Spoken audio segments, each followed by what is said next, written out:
Assalamualaikum warahmatullahi wabarakatuh. Waalaikumsalam warahmatullahi wabarakatuh. Alhamdulillahirabbil alamin. Wassalatu wassalamu ala asrafil anbiya'i wal mursalin wa ala alihi washabihi ajmain. Pertama-tama dan yang paling utama, marilah sama-sama kita panjatkan puji dan syukur kehadirat Allah Subhanahu wa taala, yang mana oleh Allah sudah memberikan kesehatan badan sehingga kita dapat berkumpul di tempat yang berbahagia ini. Dan tidak lupa pula selawat dan salam kita haturkan keharibaan Nabi besar Muhammad SAW, yang mana oleh beliau sudah membawa kita dari alam jahiliyah ke alam yang penuh dengan ilmu pengetahuan. Sebelum saya memulai, saya ingin menanyakan kabar ibu-ibu semua dulu. Apa kabar nih ibu-ibu? Alhamdulillah baik. Iya, alhamdulillah. Terima kasih sudah menyempatkan waktu, sudah meluangkan waktu ibu-ibu untuk dapat hadir di materi kita hari ini. Sebelum saya memulai materi yang sekarang, saya ingin menanyakan dulu materi yang sebelumnya, yaitu tentang, ada yang tahu, ada yang masih ingat? Materi tentang apa tadi kemarin?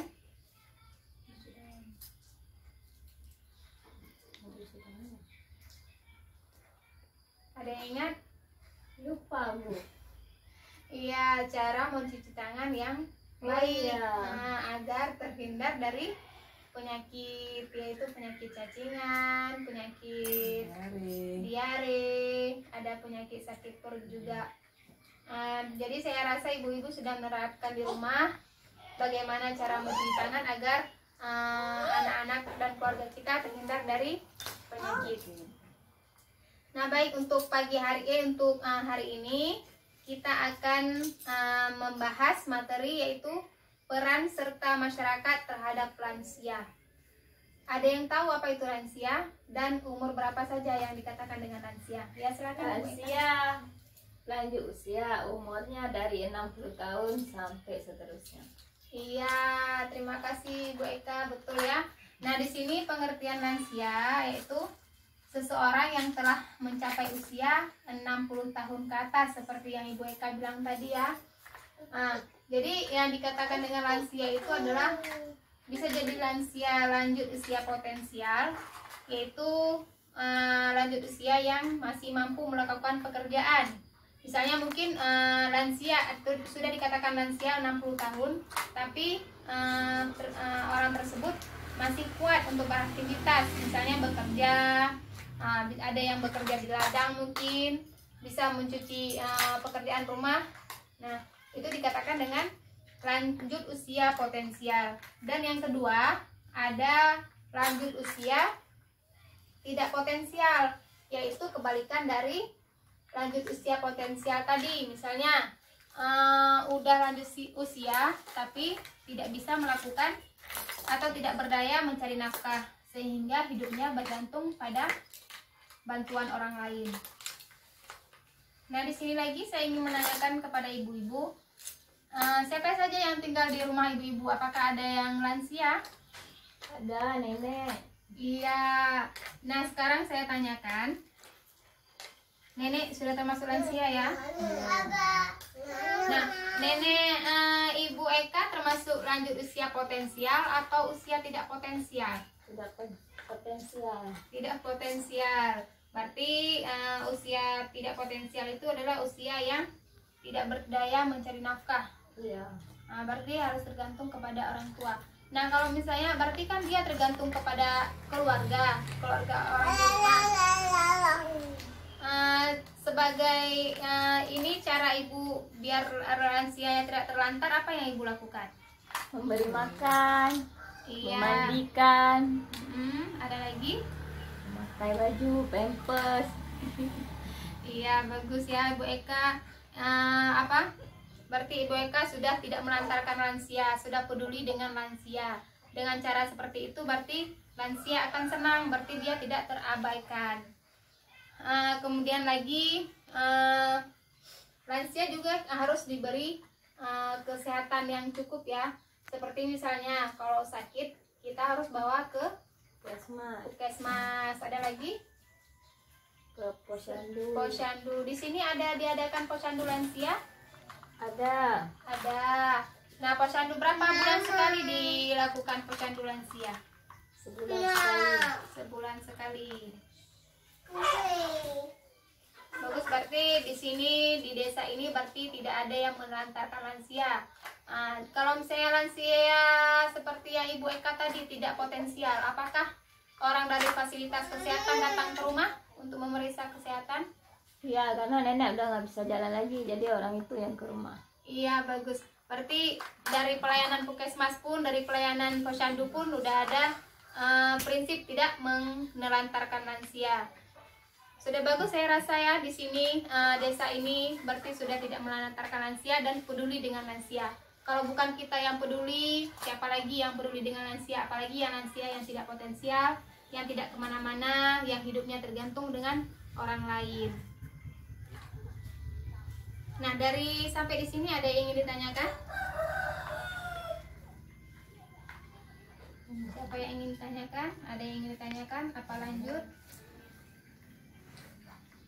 Misalnya kan ada nenek-nenek yang ditelantarkan, apa ada hukum yang memberatkan orang yang menelantarkan nenek tersebut? Ya, terima kasih kepada Ibu Eka sebelumnya. Nah, di sini kita menelantarkan lansia itu sama dengan menelantarkan anak. Otomatis ada hak-hak anak lansia yang harus kita penuhi.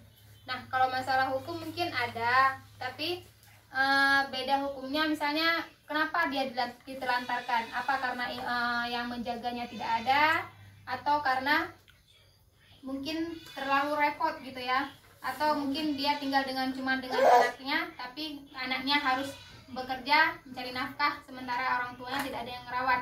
Itu nanti kita gali lagi, apa harus digali lagi kenapa dia ditelantarkan. Kalau misalnya orang tuanya cuma tinggal berdua sama orang tua tersebut, sama lansia tersebut, saya otomatis mungkin bisa memberikan orang anak tersebut harus bekerja.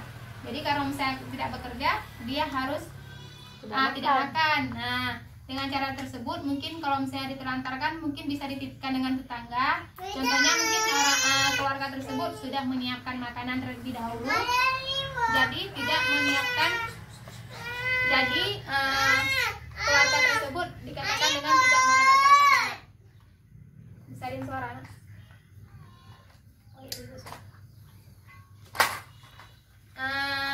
Kemudian di sini juga kita harus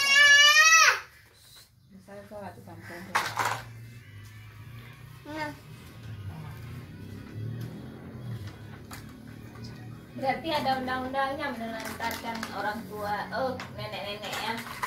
Iya, ada undang-undang sama dengan menelantarkan anak. Kalau misalnya lansia tersebut tidak pedulikan, jadi lansia tersebut bisa dititipkan ke panti jompo. Nah, seperti itu. Jadi kan misalnya ini ada anak, ada keluarga lain, tapi neneknya itu udah tidak pas, tapi jalan-jalan di jalan nggak ada yang ngurus, itu udah termasuk menelantarkan ya? Ya, itu termasuk menelantaran. Kita tegaskan terus, kalau misalnya orang tua tersebut ada keluarga tapi tidak mempedulikan keluarga lansia tersebut, itu sudah termasuk penelantaran. Kalau misalnya dia tidak mau memberikan fasilitas yang cukup kepada lansia, jadi lebih baik lansia tersebut dibawa ke panti jompo. Kalau orang itu nggak peduli bawa ke panti jompo, bisa orang lain ya?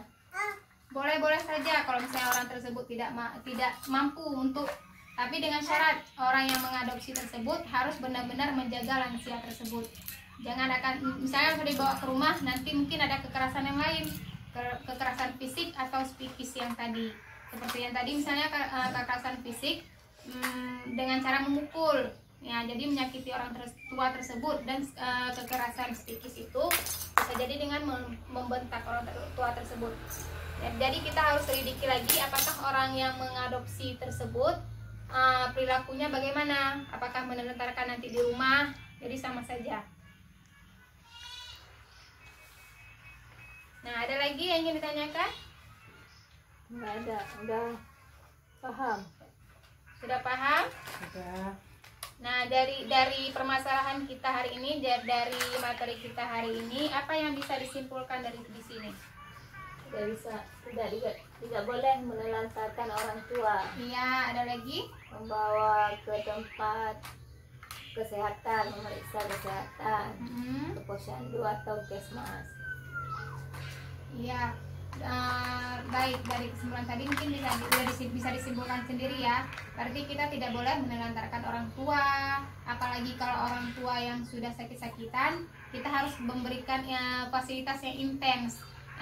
Seperti mungkin bawa ke puskesmas, atau enggak mungkin kalau misalnya beliau sudah tidak bisa jalan, kita tidak ada kendaraan untuk bawa ke fasilitas, jadi bisa kita kontrol dengan cara kita harus menghubungi fasilitas kesehatan untuk datang ke rumah, biar orang tua tersebut terjaga ya.